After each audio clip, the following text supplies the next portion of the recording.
내 인간성을 돌려주시오. 나의 아름다움, 그리고 인간적인 위엄을 돌려주시오. 나를 내 대상화의 그늘에서, 노예의 사슬에서, 이방인의 마술에서 풀려나게 해주시오. 당신들이 내 머리를 가를지라도 쓰러지지 않도록 내 자궁을 돌려주시오.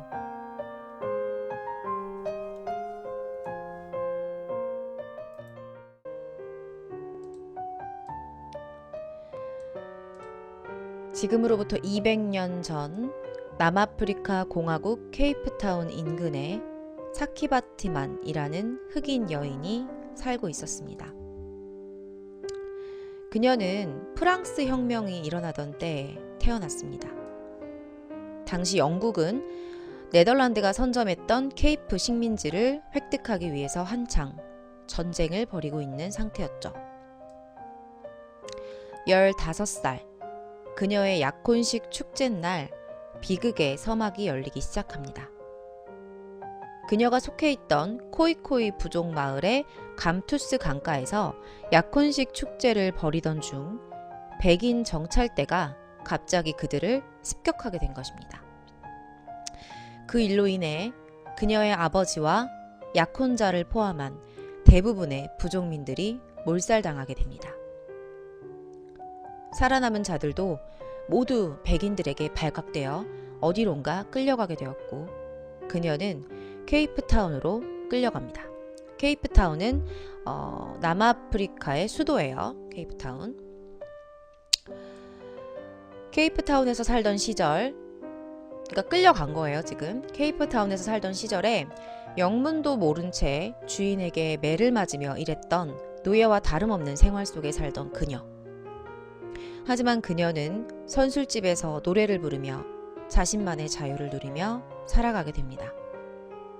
그 사이에 군악대원과 결혼을 해서 아이를 낳기도 했습니다. 그러나 20살 무렵 아이가 죽자 남편은 그녀를 떠나버립니다. 그러던 어느 날 그녀는 자신의 특이한 신체 조건으로 인해 한 영국인 의사인 윌리엄 던롭의 눈에 띄게 되고, 순회 전시를 하면 돈을 아주 많이 벌 수 있다는 던롭의 유혹에 넘어가서 하인으로 일하던 집을 떠나기로 합니다. 당시 총독의 허가 없이는 케이프 식민지를 막 자기들 마음대로 떠날 수가 없었대요. 그래서 그 법령을 피해서 이 던롭이랑 이 사키는 런던으로 밀항을 하게 됩니다. 학대를 일삼던 주인에게서 그녀는 벗어나 행복을 찾아가는 것일까요? 자, 여러분, 이 사람이 사키 바트만이라는 여자입니다. 자, 그녀는요, 특이한 신체 조건을 가지고 있었어요. 지금 딱 봐도 진짜 특이하죠. 좀 엉덩이가 상당히 좀 발달이 되어 있어요. 가슴도 좀 그렇고. 자, 그녀는 특이한 신체를 가지고 있었습니다. 유럽 여성들의 신체와 비교했을 때 유난히 발달한 가슴과 커다란 둔부를 가지고 있었던 그녀가 던롭의 눈에 띄기에는 충분했습니다. 당시에, 그러니까 지금 이 사키 바트만이 코이코이족의 여자예요. 근데 당시에 코이코이족 여자들은 엉덩이에 지방이 상당히 많이 축적되는 둔부지방 경화증을 가지고 있었다고 합니다. 그러다 보니까 그녀가 그 호기심의 대표 대상이 되었던 거죠. 영국인 의사였던 던롭이 단순히 호기심을 이유로 그녀를 데리고 온 것은 아니었습니다. 호기심이었다면 그냥 보기만 했겠죠. 그 뒤에는 그의 물질을 향한 탐욕이 있었죠. 자, 예전부터 유럽에서는요, 엄청나게 커다란 엉덩이와 유럽 여성들에게서는 볼 수 없는 체형을 가지고 있는 코이코이족 여성에 대한 이야기가 퍼져 있었다고 합니다. 이 이야기는 아프리카를 여행하고 돌아온 유럽 여행객들, 그 다음에 학자들이 퍼뜨린 이야기래요. 이런 이야기들이 유럽인들에게 아프리카 흑인 여성에 대한 어떤 그런 성적인 환상을 조장했고요. 그들의 호기심을 강하게 자극하기 시작했던 것이죠. 윌리엄 던롭은요, 이 여자가 사키거든요. 윌리엄 던롭은 사키가 코이코이족에 대한 환상을 갖고 있던 유럽인의 욕망을 채워줄 것이다 라고 생각했고요. 그녀를 설득해 전시하는 것에 대한 계약을 맺은 것입니다. 과연 합당한 계약이었을까요? 그의 예상대로요. 영국에서 이 사키 바트만의 인기가 엄청나게 높아졌다고 해요. 이 사키 바트만을 대상으로 한 인간 전시가요. 사람들 사이에 회자되며 폭발적인 인기를 얻게 됩니다. 여러분, 말 그대로 인간 전시예요. 그는 사키 바트만이라는 이름을요. 사라 바트만으로 바꾸어 버렸어요. 자기 마음대로요. 왜냐면 사람들이 사키 바트만이라고 부르는 것보다 사라 바트만이라고 부르는 게 더 쉬웠기 때문이죠. 마치 자신의 애완견이자 자신의 소유물인 것처럼 마음대로 이름까지 바꾸어 버린 것입니다. 사키는 짐승 취급을 당하면서 자신의 성기와 엉덩이 등 신체 부위를 그대로 드러낸 채 수많은 사람들 앞에서 모욕을 당합니다. 사키 바트만은 학자들뿐만 아니라 일반인들에게도 인종적인 열등, 흑인 여성의 성적인 특질, 나아가 성적 관음증의 대명사가 되어버린 것이죠. 당시 던롭은요, 이상한 쇼라고 불리는 그 쇼에 그녀를 데리고 다니면서 그녀를 우리 안의 짐승처럼 취급하는 사람들로부터 이익을 챙기고 자신의 주머니를 채웠습니다. 그리고 이러한 행위는 프랑스에서도 계속되었습니다. 이때 사라를 구경했던 사람들은요, 그녀를 호텐토트 비너스라는 별명으로 불렀습니다. 이 호텐토트 비너스는요, 이 사라를 비하하는 말이에요. 그래서 코이코이족이었잖아요. 그래서 코이코이족을 비하해서 부르는 말이 호텐토트였고요. 아름다운 여성을 상징하는 말이 비너스였어요. 그래서 사라를 비꼬아 부르는 말이 바로 호텐토트 비너스인 것이죠. 자, 그러던 어느 날요, 이렇게 인간 전시를 하면서 돈을 챙기던 와중에 영국의 인권운동가들이 그녀를 전시하는 것에 대해서 이의를 제기한 거예요. 아니, 어떻게 사람을, 동물도 아닌 사람을 데리고 다니면서 너는 주머니 채우고 저 사람도 사람인데 어떻게 그럴 수가 있어? 이러면서 이의를 제기했어요. 그리고 인간의 존엄성을 들어서 인권운동이 일어납니다. 하지만 그 결과 사라의 처지는 더욱 악화되었어요. 왜 악화되었을까요? 자, 문제가 생기니까 이 던롭이 머리를 쓴 거예요. 머리를 써서 사라를 데리고 프랑스로 갑니다. 그러니까 갔다기보다는 프랑스로 사라를 팔아 넘겼어요. 그러니까 왜 팔아 넘겼냐면 당시에 프랑스에서는 노예제도가 합법화되어 있었다고 해요. 그러니까 프랑스로 큰 돈을 주고 팔아 넘긴 거죠. 그것도 누구에게 팔았냐면요, 프랑스에 있는 동물 조련사에게 팔았다고 합니다.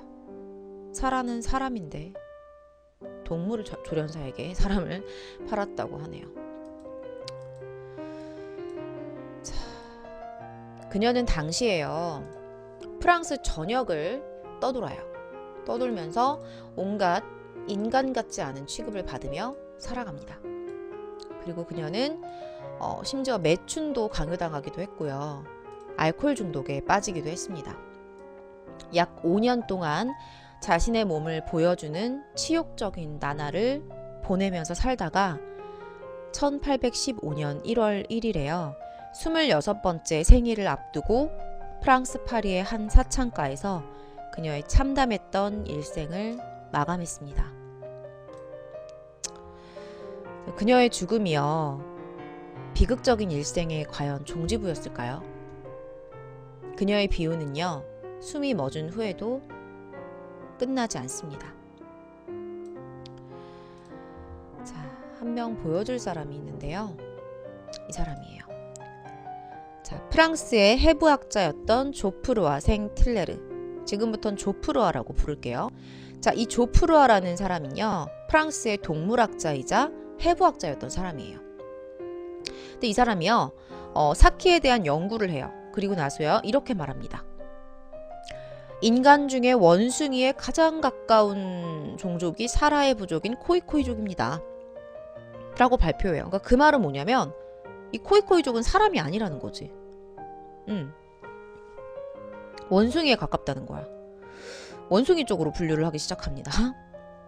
그리고 코이코이족을 야만적인 족으로 분류를 해요. 야만족으로 분류를 하고 그 다음 표본을 남기기 위해서라도 그녀의 시신을 보관해야 한다. 이렇게 주장합니다. 결국 사키의 시신은요. 해부되었고요. 해체되었고요. 내장이 드러내어졌고요. 그 외형은 밀랍을 가득 채운 박제로까지 만들어져서 200년이라는 시간 동안 세계 곳곳을 떠돌다가 1994년 프랑스의 인류학 박물관인 오르세 박물관에까지 전시되게 됩니다. 여러분, 박물관에 사람이 전시가 된다는 게 말이 되나요? 심지어 그녀의 뇌와 생식기는 절단당한 채 말입니다. 당시 그게 연구 어떤 과제였나 봐요. 그러면 실제 전시된 모습을 한번 보도록 하겠습니다. 여러분, 이거 실제 사키라고 할게요. 사라는 지어준 이름이니까.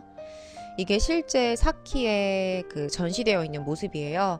이렇게 딱 봐도 엉덩이가 상당히 크죠. 좀 특이한 체형이기는 해요. 둔부지방 경화증이라고 했으니까.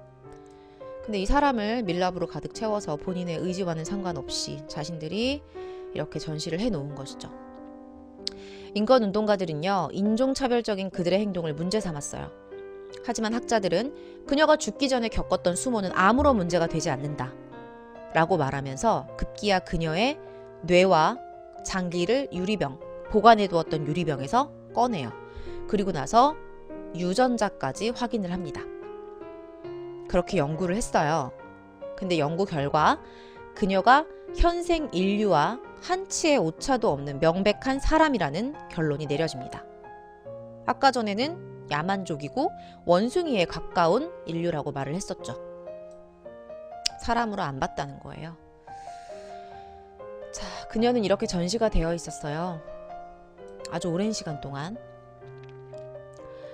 자, 1993년 남아공에서는요, 악명 높았던 인종차별 정책이 종말을 맞이했습니다. 그리고 새로운 민주정부가 출범하게 됩니다. 새 정부의 대통령은 여러분도 아시는 넬슨 만델라 대통령이에요. 그분이요, 인종차별의 표상이 된 사키 바트만의 유해를 프랑스로부터 돌려받는 것을 아주 큰 외교적인 사명으로 여겼다고 합니다. 그걸 내걸었대요. 하지만 프랑스는 이렇게 말합니다. 국유 수집품을 반환하는 것은 불가능합니다. 라면서 거절해요. 사키 바트만이 그들한테는 단지 수집품에 지나지 않는다는 것을 보여주는 말이죠. 자, 그러자 일부 학자들이요, 프랑스에서 명시하고 있는 생명윤리에 관한 법 규정을 들어서 반박해요. 뭐라고 얘기하냐? 인간의 신체 또는 그 신체의 구성 요소들과 산물들은 국가재산권의 대상이 될 수 없다. 한마디로 사키 바트만이 너희의 소유물이 될 수는 없는 것이다.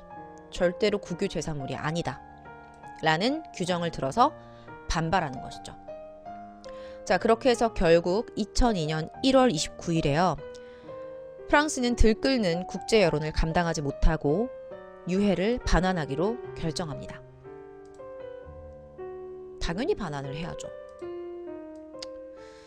자, 여러분 이 사진 보이시나요?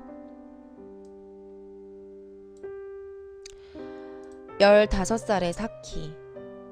그녀는 사랑하는 가족들이 있었고 곧 결혼할 약혼자가 있었습니다. 이스턴 케이프의 감투스 강에서는 감투스 강에서는 그녀의 가족과 약혼자가 행복한 파티를 열고 웃고 있었을 것입니다. 갑자기 들이닥쳤던 그 불행. 그녀가 이 세상에 살았던 26살까지 그리고 200년이 지난 지금에서야 겨우 희미해져 가는 것처럼 보입니다. 죽은 이후에도요, 사람들에게 벌거벗겨진 채 유린당했었던 사키 바트만. 그녀는 가족들과 헤어진 그곳 감투스 강에 돌아와 묻히게 되었습니다. 준비한 이야기는 여기까지입니다.